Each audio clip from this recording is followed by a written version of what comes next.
Olá, bem-vindos todos os alunos. É uma alegria poder estar aqui com vocês para nós continuarmos a nossa aula de introdução à hermenêutica bíblica. Essa disciplina está sendo ministrada no Instituto Teológico Sã Doutrina da Igreja Presbiteriana de Pinheiros. Eu sou um dos pastores e colaboradores do Instituto Sã Doutrina e é um privilégio poder estar aqui com vocês ministrando essa aula desta que é uma das disciplinas mais importantes da nossa grade curricular, hermenêutica bíblica. Nós já tivemos alguns encontros e faremos menção do conteúdo que nós já transmitimos, porque vez ou outra nós precisamos ocupar as lacunas do raciocínio com a informação que já foi concedida. A princípio, nós começaremos com a definição da prática da hermenêutica, tanto no meio acadêmico quanto no ambiente cristão. A hermenêutica ela é uma disciplina que versa sobre a interpretação de textos e comumente ela é mencionada como a arte de interpretar textos.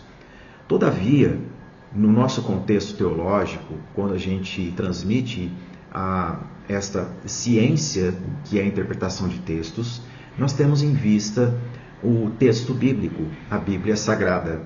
Então, essa definição, a arte de interpretar textos, ela precisa ser um pouquinho reformulada, porque não é uma arte humana, né? Não é algo que o homem engendra, que vai levá-lo a efeito de início ao fim no contato com o texto bíblico. É muito mais que isso.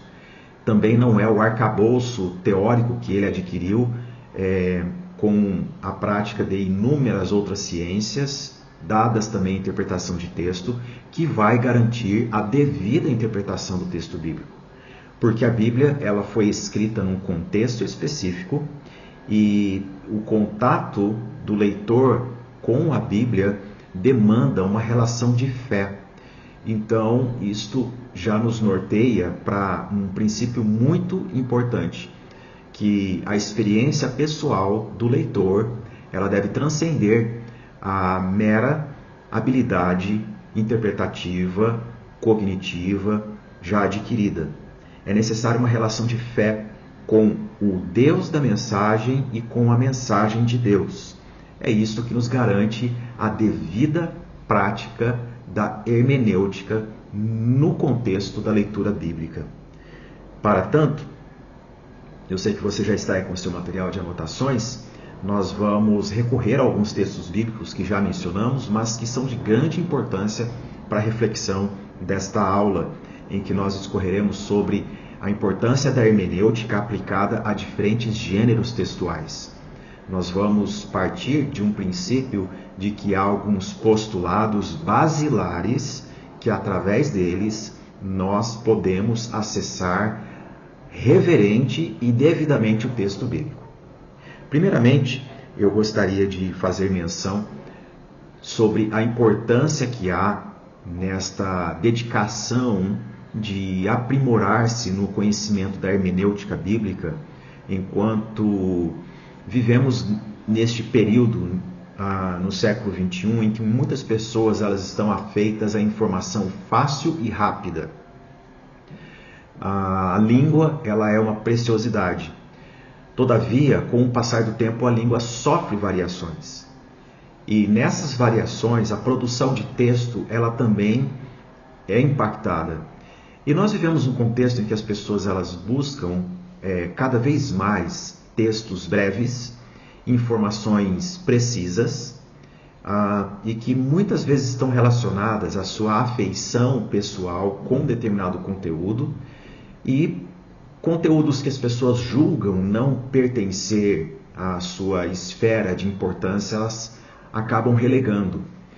Então, nesse contexto de relativização do texto, é importante nós lembrarmos que a prática de texto hoje em dia, ela precisa ser revisitada e revestida de um conhecimento que nos leve cada vez mais para tempos de melhor leitura, para melhor interpretação, para melhor aplicação.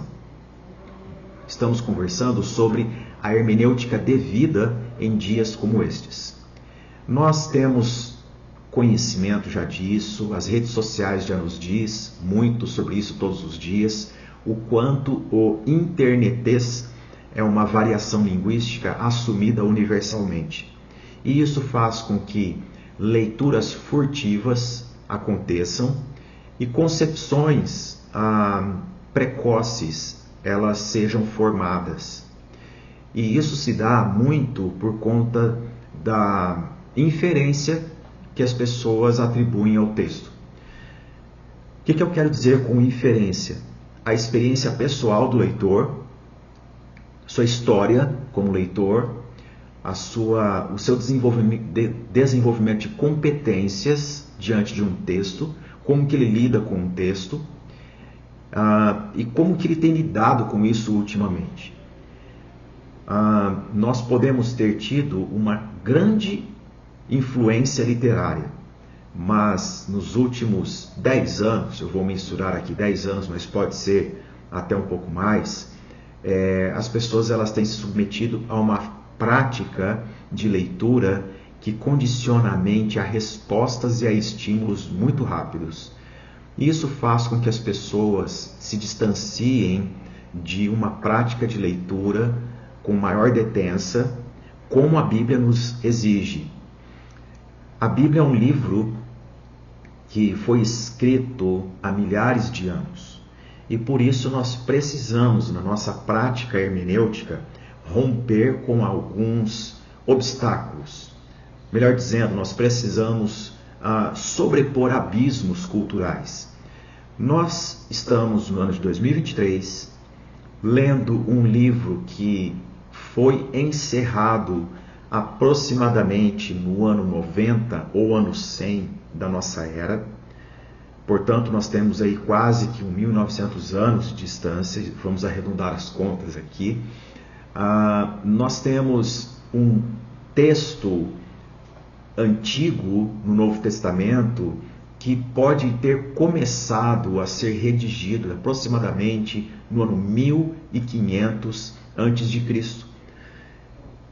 Somente essa referência do tempo histórico que nos desloca do autor e do contexto da mensagem já nos faz responsáveis, quando abrimos o texto bíblico, para nós termos fidelidade com a mensagem e também zelo para fazer a devida interpretação desta mensagem.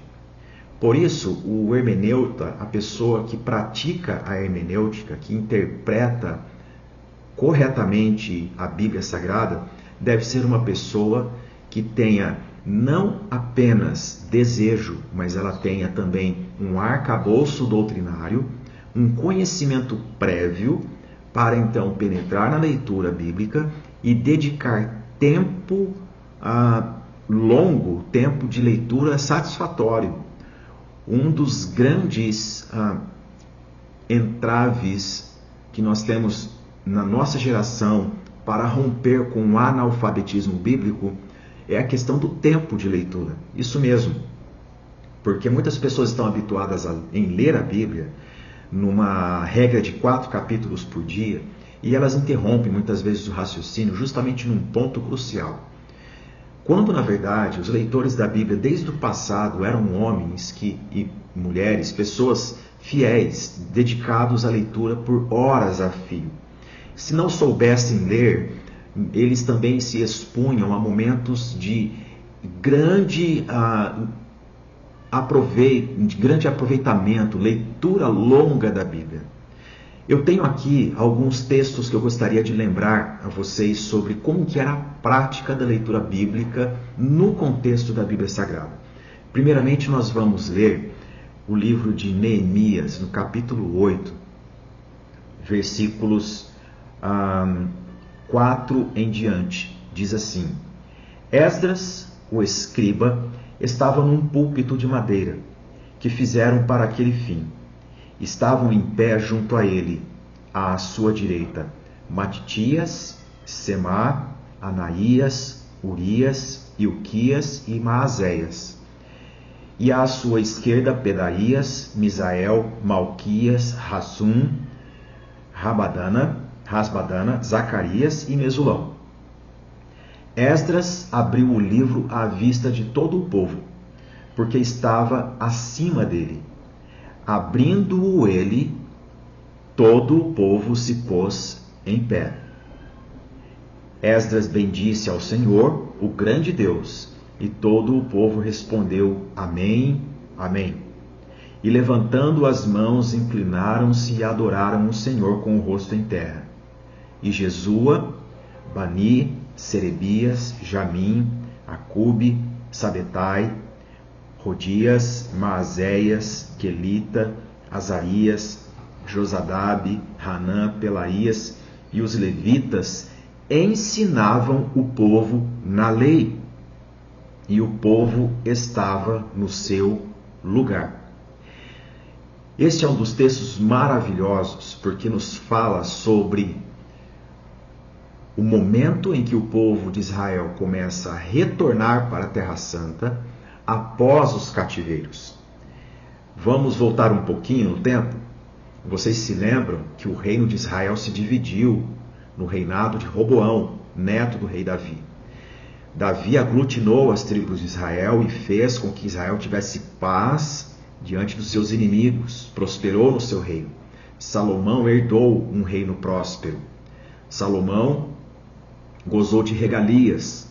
Todavia, quando ele morreu, o seu filho Roboão, ele dividiu o reino em reino do norte e reino do sul por conta da sua força, da sua autoridade, do seu autoritarismo sobre o povo. Ele não estava seguindo os passos de seu avô Davi, mas sim os últimos passos de seu pai Salomão, que havia se afastado dos caminhos do Senhor.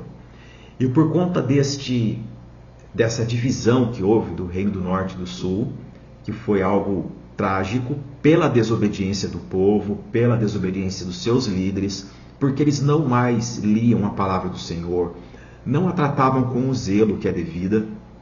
Vieram então os inimigos, o primeiro deles, a Síria, e levou o reino do norte para o cativeiro. Depois da Assíria veio Nabucodonosor II, sitiou Jerusalém, destruiu a cidade e levou também os príncipes do reino de Judá para o cativeiro. E quando é que este povo se encontrou? Eles se encontraram possivelmente no ambiente do cativeiro, muitos deles, e eles então tiveram um outro governo, que foi o governo Medo-Persa, sob Ciro II, que então lhes deu a possibilidade de retornar para a Terra Santa e reconstruir Jerusalém, reconstruir o templo. Todos aqueles que voltaram eram filhos de pessoas, filhos e netos de pessoas que haviam padecido no cativeiro, e lá eles não tinham tido tanta liberdade com a lei do Senhor. Portanto, na prática do retorno, da reconstrução de Jerusalém, da reconstrução do templo, Esdras, que era escriba e sacerdote, ele toma o livro da lei e ele lê perante o povo. E a prática da leitura que nós acabamos de ler, ela é interessante porque a Bíblia nos mostra que no contexto do Antigo Testamento, o povo que outrora havia deixado a lei, agora ele se posta reverentemente diante da lei do Senhor.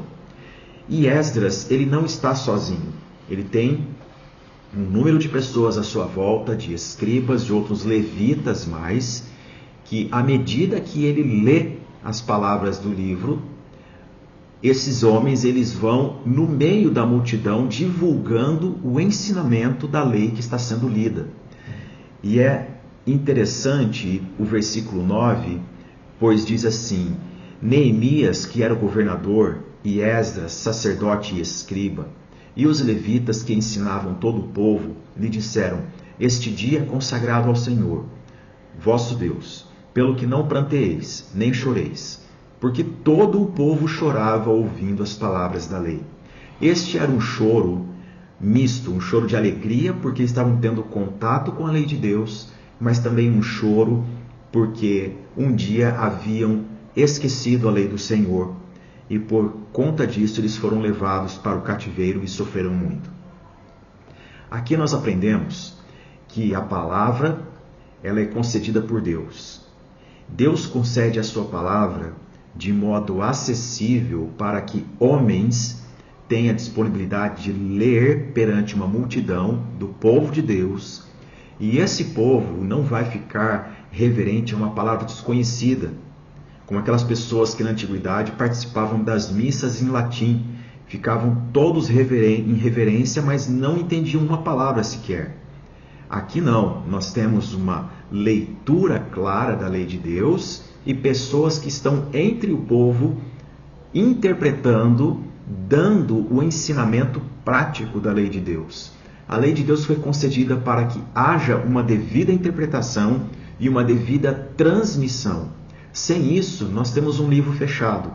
Por mais que alguém abra o texto e leia, se não houver interpretação devida e explicação para que o povo aplique isso na sua própria prática, nós então temos um livro fechado, mesmo que ele seja aberto perante o povo. Mas não é isso que acontece aqui no ministério de Esdras e Neemias. E isso é muito importante, porque a prática da hermenêutica ela deve revisitar esse texto. Como que homens na antiguidade receberam a lei de Deus? Com reverência. Mesmo depois que eles sofreram a penitência por terem deixado essa lei desobedecido, eles voltaram à lei e tiveram uma prática reverente. E à medida que liam, transmitiam a explicação deste conteúdo. Qual a dificuldade que nós temos nos dias de hoje, o desafio que nós temos hoje em dia para falar sobre a hermenêutica bíblica? É que a hermenêutica ela é lembrada apenas no ambiente teológico, apenas nos seminários. Mas na prática de púlpito, muitas vezes, ou numa classe de escola bíblica, num estudo bíblico em casa, é uma disciplina relegada. E as pessoas assim fazem por conta da natureza humana, porque nós, quando abrimos a Bíblia, é incrível, nós lemos algo que tem muito a ver com a nossa condição hoje, no presente. João Calvino, ao escrever os seus comentários ao livro dos Salmos, ele chegou a dizer que os Salmos são o espelho da alma humana. A pessoa, quando está muito feliz, ao ler a Bíblia, ela se encontra ali. A pessoa, quando está angustiada, ela pode encontrar um salmo que traduz a sua angústia. E a pessoa que está em desobediência, ao ler a Bíblia, ela também é corrigida pela palavra de Deus. E o apóstolo Paulo nos diz que quando nós somos corrigidos pela palavra de Deus, para não sermos condenados com o mundo. Todavia, a nossa natureza carnal, ela concita contra as práticas espirituais transformadoras. E a hermenêutica, ela é uma prática espiritual transformadora, porque nós estamos lendo um texto para entender e aplicar na vida. Então, o que acontece?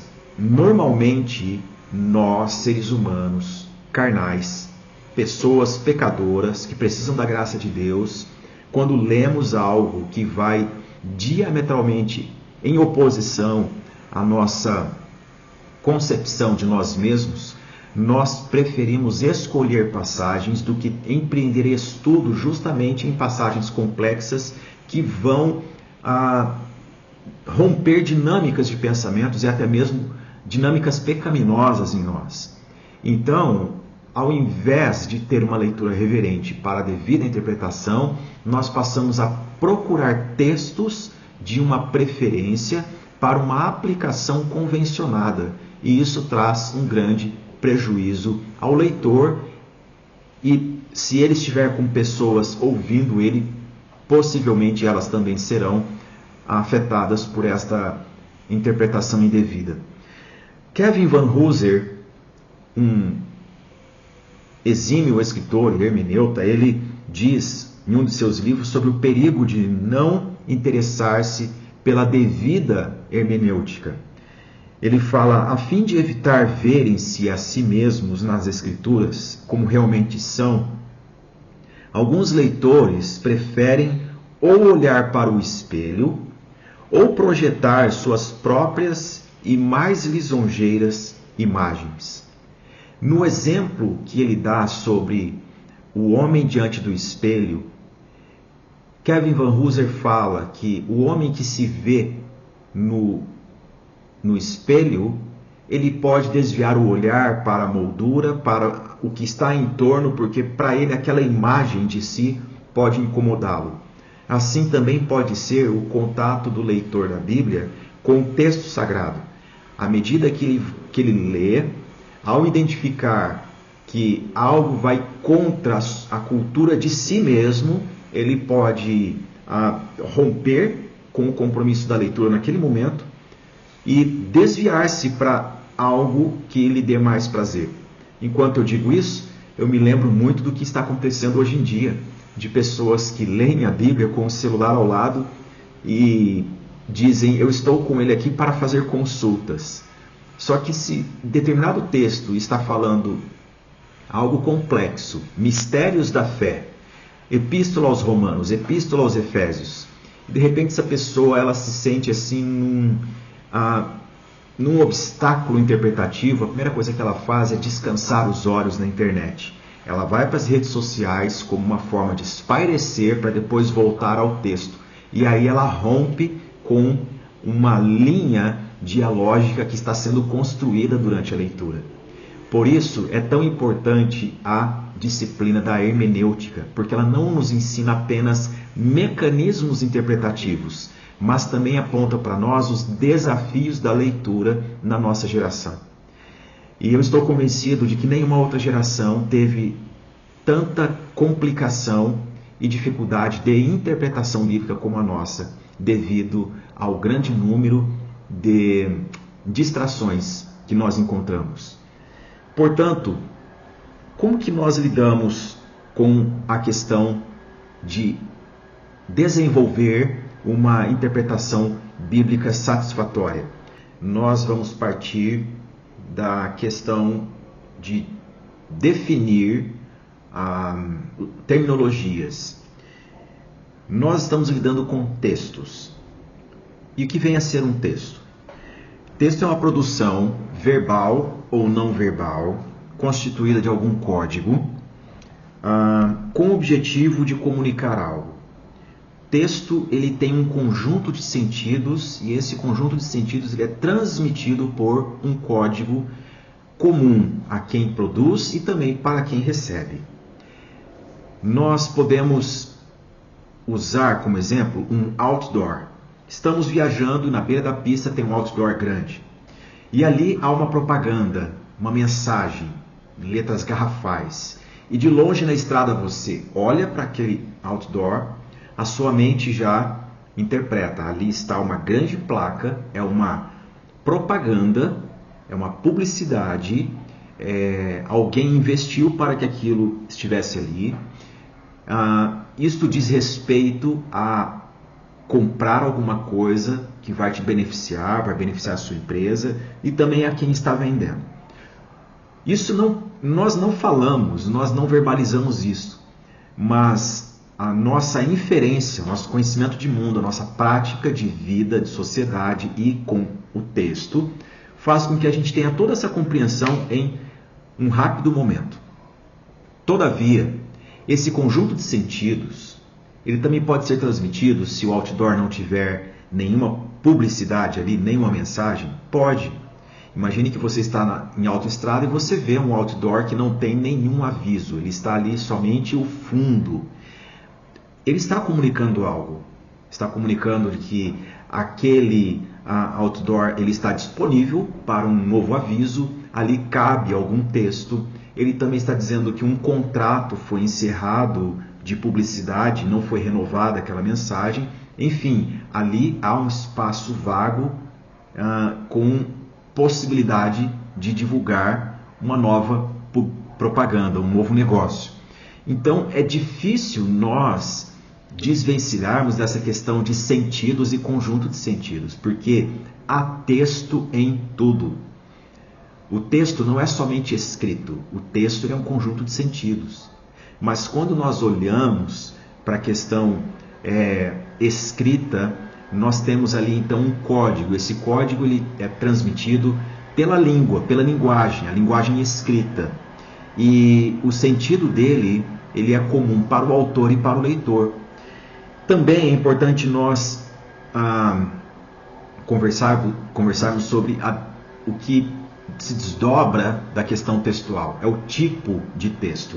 O tipo de texto é a estrutura do texto. Os objetivos comunicativos de cada elemento do texto. Então o texto ele é composto de elementos. Ele vai possuir ali palavras somente do vernáculo português? Talvez não. Ele pode possuir uma palavra em inglês, dependendo do texto, da finalidade dele, de quem é o autor, de quem é o receptor e tudo mais. Um dos exemplos que nós temos para a questão de tipo textual é uma receita médica. Você vai a um consultório, você conversa com um especialista médico, expõe a sua queixa e ele vai tomar um bloco, destacar uma folha e vai escrever algo ali que talvez a gente não consiga entender, né? Mas no topo daquela página tem ali o nome dele, o consultório e o endereço. No rodapé também pode ter algumas informações e aí ele vai colocar um carimbo com o número dele, com o nome dele. Só ele pode fazer aquilo, ele vai assinar aquele documento. É um tipo de texto isso? Obviamente que sim. Ele não é um texto como qualquer outro, mas é um texto. Ele tem mecanismos próprios, ele tem ali o endereço de quem está emitindo aquela mensagem, ele vai conter o nome de um medicamento ou de um tratamento para aquela pessoa que está diante dele e vai ter uma assinatura, uma chancela de alguém com autoridade para prescrever aquilo. Então é um tipo de texto que não é tão procurado, raramente, mas funciona muito bem dentro do seu código linguístico. E nós temos gêneros textuais. O que são os gêneros textuais? É como se nós imaginássemos textos, tipos de textos e agora gêneros textuais. Os gêneros textuais nada mais são do que as categorias de pertencimento de cada tipo textual e eles estão mais relacionados à função social do texto. Um exemplo disso é a bula de medicamentos. Quando você lê uma bula de medicamentos, hoje em dia não mais, porque tem bulas com informações bem mais acessíveis, mas há muito tempo atrás custava para nós entendermos o que significava aquela mensagem ali. E havia um porquê disso. Porque se cada laboratório produzisse um texto que fosse de fácil compreensão de todas as minúcias, de todas as substâncias ali contidas e efeitos prós e contra, tudo mais, nós poderíamos fazer com que pessoas consumissem medicamentos, até mesmo sem procurar um profissional. Portanto, a prática linguística de ter uma linguagem rebuscada, termos técnicos, elementos químicos complexos e tudo mais, já delimita socialmente quem é que pode ler aquele texto. Assim também é com relação à lei seca do direito. Quem pode interpretar um vade-mecum? Quem tem familiaridade com ele, quem estuda o direito? Ali está um texto técnico, ele ensina a lei, mas somente quem tem vivência nessa área, quem estuda com pessoas que já estão versadas neste conteúdo, vai fazer uma devida hermenêutica desse texto. Assim também é a Bíblia Sagrada. A Bíblia é um livro especial demais, porque foi escrita por homens dotados de faculdades mentais invejáveis, muitos deles, haja vista os 5 primeiros livros da Bíblia, Gênesis, Êxodo, Levítico, Números e Deuteronômio, foram escritos por Moisés. Moisés que foi um homem versado em toda a cultura do Egito. O Egito antigo era a bola da vez no que dizia a respeito a conhecimento, era um grande império, condensava em sua cultura conhecimentos diversos das grandes civilizações da antiguidade. Moisés cresceu nessa cultura. Você acha que uma pessoa, ela, ao ter contato com uma cultura tão pujante como a do Egito, ela teria motivos para se desfazer disso quando a sua vida agora é devotada para glorificar a Deus? Pelo contrário, essa pessoa vai utilizar ao máximo esta cultura para a glória de Deus. E isso acontece com diversos autores ao longo da Bíblia. Homens que tinham de tudo para ser grandes homens em outras áreas, mas Deus os chamou, Deus os dotou de forma especial, e eles passam a utilizar a sua experiência, a sua competência intelectual para a glória de Deus, produzindo aqueles textos. Posto isso, nós então entendemos como que se dá essa questão de texto, tipos de texto e gêneros textuais. Nós temos isso na Bíblia? Obviamente que sim. A Bíblia toda é um texto. A Bíblia, em particular, quando nós lemos um pequeno verso, um pequeno provérbio, também é um texto. Tudo ali nós temos um texto, um conjunto de sentidos. Nós temos um tipo textual na Bíblia. Sim, nós temos. Porque as referências que são feitas, até mesmo na construção de um livro, elas aduzem para uma questão de quão importante é esse texto, como este elemento ele é unificador no texto e não pode ser deixado de lado, e vai fazer com que esse texto seja catalogado num gênero em especial. Vou dar um exemplo para vocês. Nós começamos a ler o livro do Gênesis. E logo no capítulo 5 nós temos ali uma genealogia. Nomes em hebraico que nós não temos muitos nomes como aqueles na nossa cultura, mas nós perguntamos qual a importância disso. A importância é que na construção, no conjunto de sentidos de todo aquele livro, havia um elemento, um dispositivo unificador de todos os textos do livro, chamado Toledot, ou seja, gerações. Então, no livro do Gênesis, nós temos, vez ou outra, essas gerações sendo repetidas. Por quê? Porque a tradição oral assim fazia. Pessoas decoravam genealogias, decoravam poemas, muitas vezes, para que eles fossem utilizados como elementos unificadores e até marcas, balizas na construção do texto e na preservação oral desse texto.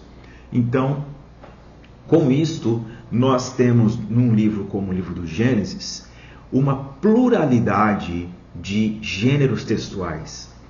Não podemos tomar o livro do Gênesis e dizer isto aqui é só poético. Não, porque ele é também histórico. E ele, além disso, também tem menções sapienciais. Nós temos ali uma coletânea de gêneros. Então, quem se aproxima para ler este livro deve se aproximar já com conhecimento prévio do que é a Bíblia Sagrada, como se deu a revelação, qual era a dinâmica da transmissão desse texto e como nós hoje, em 2023, precisamos nos esmerar para ter contato com um texto tão rico como este. Por isso, nós, apenas à guisa de informação, voltamos a definir que a Bíblia é uma coletânea de 66 documentos inspirados por Deus, dos quais 39 estão no Antigo Testamento e 27 no Novo Testamento. Para entender a Bíblia, é fundamental compreender o curso da sua história, da criação até a consumação. Ou seja, não tem como apropriar-se da mensagem com clareza se não tiver o esmero de ler a Bíblia com dedicação ou ouvir alguém lendo-a com toda a dedicação, ouvir uma exposição bíblica que vá compreendendo todo esse período que a Bíblia narra: criação, redenção e consumação, ou como pessoas dizem, criação, queda, redenção e consumação. Isso está na Escritura. Sem um conhecimento prévio disto, a Bíblia pode tornar-se um livro de histórias esparsas de conceitos proverbiais, e não é esse o nosso propósito. A hermenêutica ela vai nos colocar justamente na contramão deste fluxo pueril de leitura, de eu vou ali ler um texto porque talvez ele me faça bem. Nós temos toda uma mensagem, uma complexidade que exige de nós uma dedicação amorosa ao texto das Sagradas Escrituras. Portanto, essa cosmovisão que nos faz aproximar com esta reverência da Sagrada Escritura nos aponta o conteúdo dela. O conteúdo da Bíblia não é o que o homem deseja, mas sim quem é Deus, os atributos de Deus. Veja só, John MacArthur, ele descreve da seguinte forma: a Bíblia descreve o caráter de Deus, o juízo pelo pecado e desobediência, a bênção pela fé e pela obediência, o Senhor e Salvador, o sacrifício pelo pecado, o reino e a glória vindouros. Todo o conteúdo da Bíblia está relacionado a essas categorias aqui mencionadas. Todas as histórias, elas dizem respeito a isso. A realidade da natureza humana e a graça da redenção que há em Cristo Jesus. Sem esta dinâmica de pensamentos que já estão ali, nós não inventamos isso. Nós apenas observamos o que está ali e isto ressalta aos nossos olhos. Nós então podemos, com efeito, levar uma leitura que tenha uma interpretação correta, que nos leve a uma dinâmica correta no que diz respeito à hermenêutica bíblica. Eu acho muito interessante o que foi escrito pelo Eugene Peterson no seu livro Maravilhosa Bíblia. Eugene Peterson, que é conhecido pela tradução da paráfrase A Mensagem, uma paráfrase muito boa, diga-se de passagem. Ele disse o seguinte: a vida espiritual não se dá a partir de uma combinação casual entre nossas leituras favoritas e as circunstâncias individuais. Somos formados pelo Espírito Santo, de acordo com o texto das Escrituras. Deus não encarrega o homem de formar sua espiritualidade. Crescemos conforme a palavra revelada e inculcada em nós pelo Espírito Santo.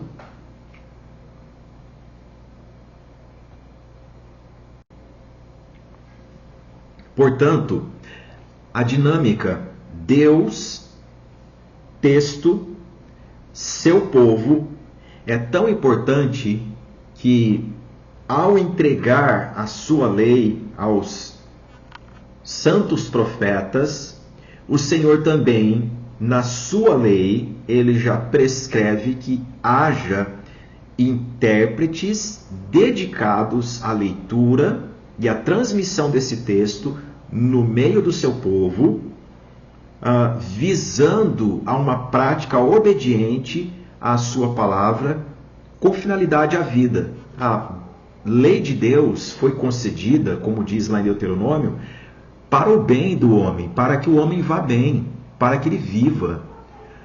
Ou seja, não havendo a palavra e a devida interpretação da palavra, o que há é um aniquilamento, o que há é destruição do homem. Portanto, palavra de Deus, palavra que procede de Deus, esse texto, ele demanda uma entrega, e essa entrega ela é uma interpretação fiel, visando a prática, e essa prática é a obediência. E essa obediência ela é confirmada pelo próprio Deus no coração do crente. Então, esta dinâmica, ela vai passar por toda a Bíblia Sagrada. Deus, sua mensagem, entregue a homens santos, estes entregando a outros, e isso vai se tornando um ensino comum na Assembleia do Povo de Deus. É interessante notarmos que em 2 Crônicas, capítulo 35, versículo 3, nós somos lembrados da função de uma tribo em especial, que de todas as tribos de Israel ela foi escolhida. Ela não tinha herança, não tinha quinhão, não tinha terra, na Terra Prometida. Por quê? Deveria viver junto das demais tribos, conservando a sua identidade como tribo de Levi, mas a função deles era de ensinar a palavra de Deus para as demais tribos. Ora, se o Deus da palavra, ele concede o texto e ele constitui uma tribo no Antigo Testamento com a especificidade de ensinar a sua lei, isso aduz para nós duas coisas. Primeiro é que a lei precisa ser ensinada. Segundo, é que ela é tão importante que deve haver alguém com esmero, com tempo dedicado unicamente na transmissão deste ensino. Portanto, a hermenêutica não é algo, por mais que seja uma palavra grega, né, que deriva de Hermes, que era atribuído como uma figura mitológica que comunicava a mensagem de Zeus aos homens. A hermenêutica, por ser uma palavra grega, ela não é dos tempos da civilização grega, mas a prática de ter contato com o texto, interpretar o texto, transmitir o texto visando a obediência, isso vem desde os dias de Moisés e foi instituído pelo Senhor nosso Deus. Posto isso, nós podemos então observar o ministério do Novo Testamento, que quando o Senhor Jesus ele está exercendo o seu ministério terreno, ele gasta a maior parte do seu tempo ensinando pessoas. E ele ensina o quê? A lei de Deus. Ele mesmo dizia, eu não vim para abolir a lei dos profetas, eu vim para cumprir. E ele mostrava o cumprimento da lei em si mesmo. Então, a dedicação do Redentor em ensinar pessoas, quer seja por parábolas, por provérbios, no caminho com os seus discípulos, ensinando a palavra de Deus, já mostra uma prática hermenêutica que o próprio Deus encarnado desenvolvia no meio dos homens. E eu pergunto a vocês, hermenêutica é uma matéria de somenos? Nós podemos relegá-la? De modo nenhum. Se o próprio Senhor, nosso bendito Senhor e Salvador, praticava a pronúncia, a correta interpretação para a aplicação visando a obediência, nós hoje, no ano de 2023, daqui a pouco você pode estar assistindo esse vídeo nos anos seguintes, devemos nos esmerar na mesma prática do nosso Redentor. Posto isso, lembramos-nos também da história da igreja. Como se deu a história da igreja? Ela começa com a descida, o derramar do Espírito Santo ali em Pentecostes. E há uma manifestação singular do derramamento do Espírito Santo, em que homens simples passam a falar idiomas de pessoas que estavam habitando em Jerusalém naqueles dias. E cada um ouve no seu próprio idioma pessoas falando das maravilhas de Deus.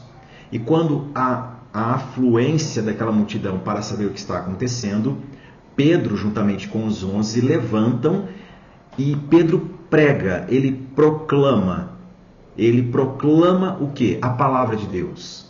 Ele cita textos de Joel, ele cita textos dos Salmos, ele cita a palavra de Deus.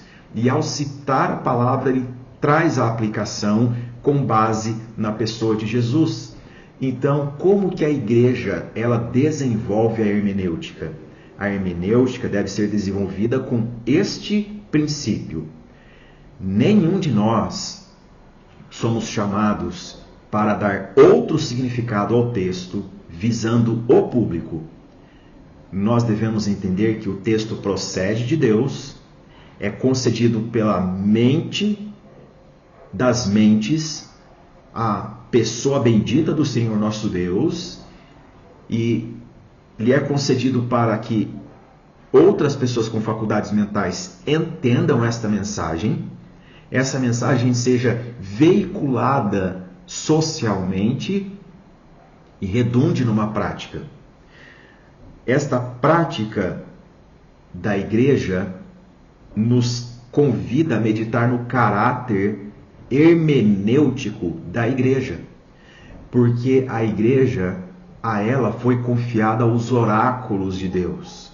Ela recebe a incumbência de tomar a Bíblia Sagrada, ler a Bíblia, proclamar a Bíblia, ensinar, aplicar para que o homem seja salvo, para que pessoas sejam edificadas, para que o povo seja consolado. Então a hermenêutica ela é tanto uma prática individual no meio do povo de Deus, como uma prática coletiva da comunidade da aliança, da Igreja de Cristo Jesus. Com isso, tanto o leitor individualmente como a Igreja de Cristo são entes que estão entre dois mundos. Nós temos o mundo 1, que foi este momento em que a mensagem revelada foi concedida. E nós temos esse mundo 2, que é este em que nós estamos nos relacionando, e nós estamos entre esses dois mundos entregando esta mensagem. A nossa tarefa é a de entrega da mensagem. Portanto, a hermenêutica ela vem não como uma opção, mas sim como um dever nosso de familiarizarmos-nos com a mensagem para a devida entrega desta mensagem. Assim sendo, nós temos questões fundamentais para aplicar a hermenêutica bíblica no nosso contexto. As perguntas fundamentais que nós temos, elas são 3. Primeira pergunta é: quem está dizendo? Quem diz isto? A segunda pergunta é: o que é dito? E a terceira pergunta é: quem ouve? Então vamos tomar, por exemplo, o livro do Gênesis. Quem diz o que diz? Nós temos um narrador.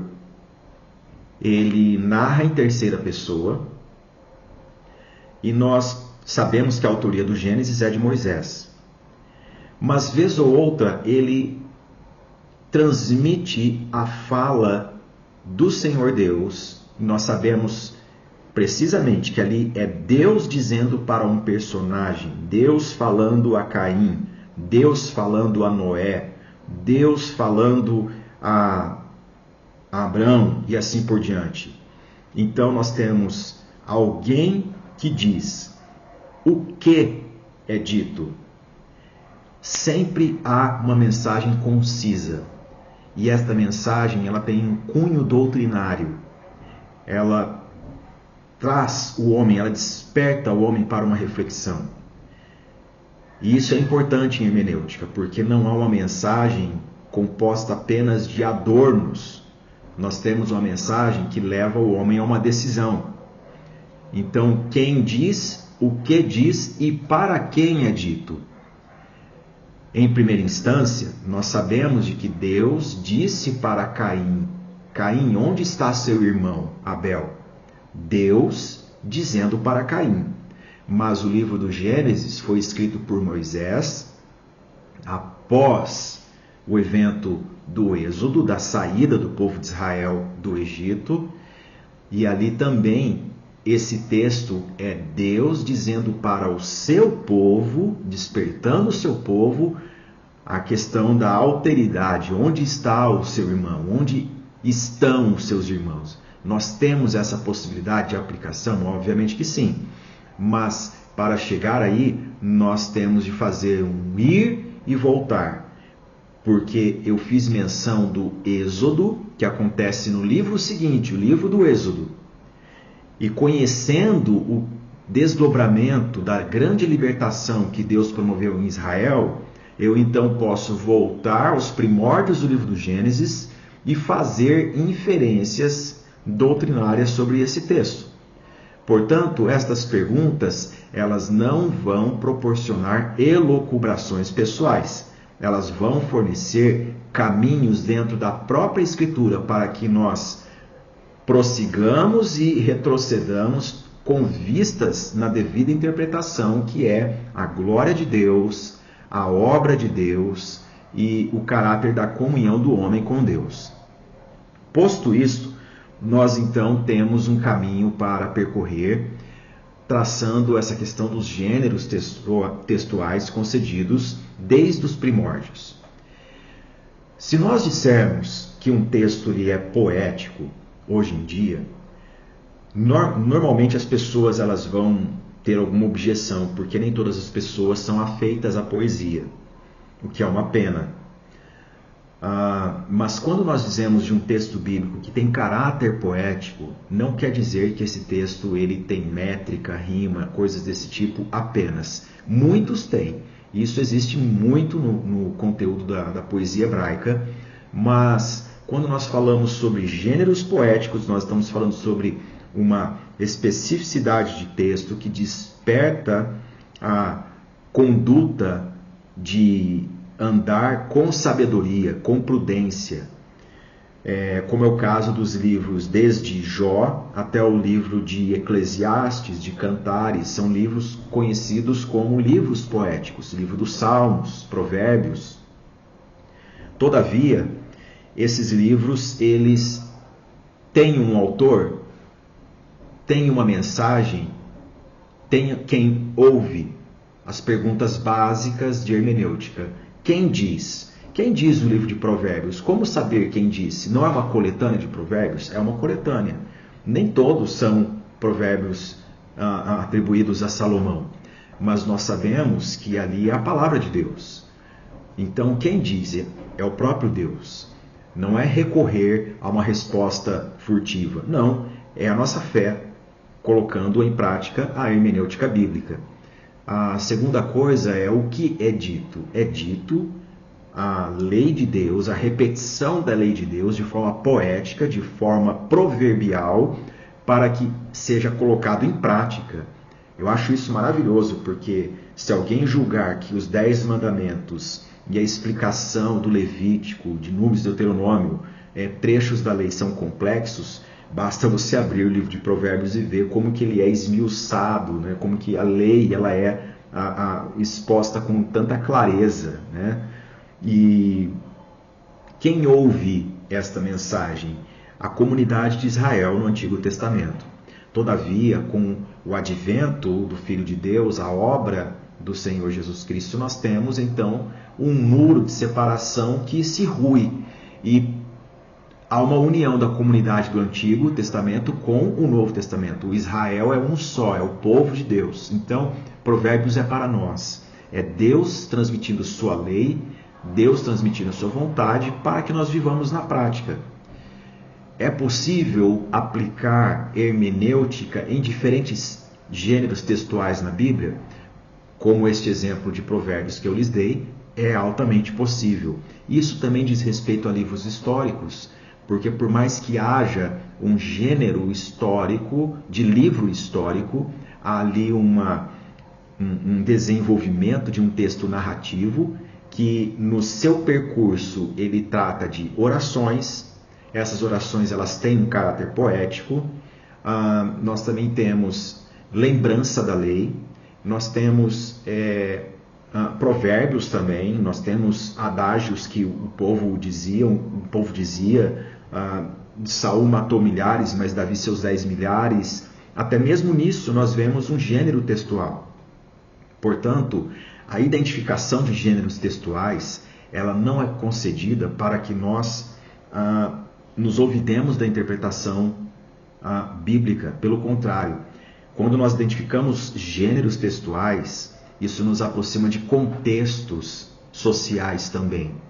Por que é feita a progressão textual de forma poética e não narrativa histórica, muitas vezes? Porque a poesia trabalha a profundidade de termos e de conceitos que uma mera narrativa histórica não traria. Por isso que a criação, a narrativa da criação, ela é poética e histórica, e não apenas histórica. Ali nós temos uma mensagem poética construída num contexto de cativeiro, que eu estou aqui em mente tratando do capítulo 1 do livro do Gênesis, onde o autor ele omite o nome de Sol e Lua, ele menciona o astro maior e o astro menor, um para governar o dia, outro para governar a noite, porque estavam num contexto de cativeiro, haja vista que no capítulo 2 vai citar os rios do Éden, um que corre para a banda da Assíria, que é a primeira nação mencionada na Bíblia. Por que será? Porque o povo estava relacionado com a Síria naquele momento do texto. E esse gênero poético, ele não vai dar louvores às entidades Sol e Lua que eram adoradas naquele contexto. Ele vai ser poético, histórico e eu ouso dizer até evangelístico para dizer para o povo do cativeiro: foi meu Deus quem criou esses elementos da natureza que vocês adoram. Então, ouçam a mensagem que eu tenho para dar para vocês. Quando nós concebemos o gênero histórico, ele nos conecta a uma relação social, um momento que o povo vivia. E isso nos ajuda a fazer a devida progressão do círculo hermenêutico, buscando a devida interpretação para que posteriormente haja uma exegese, ou seja, a contribuição interpretativa somada à aplicação para os ouvintes. Posto isto, nós temos de tomar alguns cuidados para desenvolver a prática hermenêutica. O primeiro deles é que nós temos a recepção e posse de um texto bíblico. Não é concedida a nós a responsabilidade de reescrita de um texto. Nós não vamos reproduzir um outro conceito do que está sendo dito ali. Não, é aquilo ali. Isso é importante porque é este eixo hermenêutico que nos diferencia de muitas seitas e heresias. A Bíblia é a palavra de Deus, que foi concedida para que nós a observemos tal como ela foi entregue. E nós temos mecanismos para fazer essa devida interpretação. A recepção e posse desse texto, ela foi concedida por Deus para a comunidade do seu povo. Não é para um povo que não tem compromisso com Ele. Salmos 25:14 nos diz que a intimidade do Senhor é para aqueles que o temem, aos quais Ele dará a conhecer a sua aliança. Então, a hermenêutica bíblica, ela parte do princípio de que Deus dá a sua mensagem, a sua palavra, dá esse tesouro para que o seu povo, que valoriza esse tesouro, guarde. Segundo postulado que nós temos, é o elemento interpretativo. O elemento não é a razão humana. O elemento interpretativo que nós temos na Escritura é uma pessoa, é o Senhor Jesus Cristo. Qual é a relação desse texto, da sua mensagem, com a pessoa de Cristo, uma vez que ele disse: eu vim para cumprir a lei e os profetas? Ele é o cumprimento da lei dos profetas, ou como disse o apóstolo Paulo em Romanos 9, porque o fim da lei é Cristo. A lei vai convergir, os ensinamentos dela, os princípios dela, vai convergir na pessoa de Cristo. Então eu não posso ler a Bíblia sem Cristo em mente. Não posso ler Gênesis sem a pessoa de Cristo. Não posso ler Cantares e Eclesiastes sem Cristo. Cristo é a chave hermenêutica pela qual eu tenho acesso à compreensão devida do texto. Em terceiro lugar, nós temos a fidelidade do leitor, a relação de fé do leitor, porque há inúmeras pessoas nesse exato momento com um exemplar da Bíblia aberto, lendo, mas eles estão dando uma interpretação segundo o Espiritismo, segundo o Shintoísmo, segundo o Hinduísmo, qualquer coisa assim, qualquer ismo, qualquer manobra religiosa, qualquer conceito religioso que possa haver. Mas o cristão, ele lê a Bíblia com a sua relação de fé com o Deus da Bíblia. Essa relação é amorosa. E por amor, ele busca compreender a palavra. E por amor, ele busca aplicar a devida interpretação da palavra. Portanto, meus irmãos, a aula de hoje ela foi sobre isso. Definições de hermenêutica, definições de gêneros textuais e como aplicar perguntas-chave, perguntas basilares a diferentes gêneros textuais. Lembrando que os blocos divisórios do cânon bíblico, Pentateuco, livros históricos, livros sapienciais, profetas maiores, profetas menores, evangelhos, livro histórico que é Atos dos Apóstolos, epístolas gerais, e Apocalipse, que é um gênero em especial em toda a Bíblia. Essas definições, elas não são estanque, não quer dizer que aqui nessa menção eu defini pontualmente cada gênero textual. Pelo contrário, porque dentro do Apocalipse você tem também cântico, como no livro dos Salmos. Dentro do Apocalipse você tem uma linguagem simbólica que vai fazer referência ao livro do Gênesis. Sem compreensão do que está dito lá, não tem como fazer hermenêutica aqui. Então nós temos a prática de identificar gêneros textuais à medida que nós vamos progredindo na nossa leitura e nesta progressão fazer estas 3 perguntas básicas da hermenêutica, visando a pessoa de Cristo, visando o ensino de Cristo e a prática desta palavra. As 3 perguntas são: quem diz, o que está sendo dito e para quem está sendo dito. Feito isso, podemos prosseguir no nosso estudo do texto bíblico. Eu espero que vocês tenham aprendido um pouquinho e que nós juntos, quando estivermos juntos, contribuamos uns com os outros com o nosso conhecimento, com a nossa prática de leitura, e vai ser uma bênção. Até a próxima aula. Deus abençoe.